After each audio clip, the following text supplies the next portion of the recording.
everyone. In today's tutorial, I will show you how to concatenate columns with Alt plus Enter by Kutools for Excel.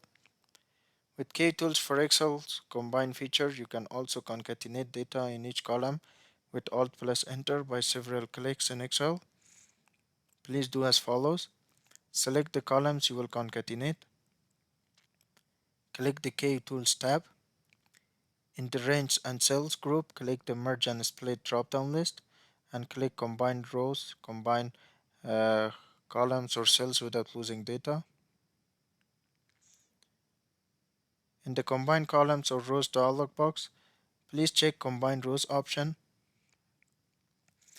To combine selected cells according to following options, and check the New Line uh, option in the Specify a Separator section, and check one of the options as you need in the Option section. In my case, I will check the Delete Contents of Combined Cells option and click the OK button. Now you will see data in each column is concatenated with Alt plus Enter in the last cell. Thanks for watching and please subscribe for more videos.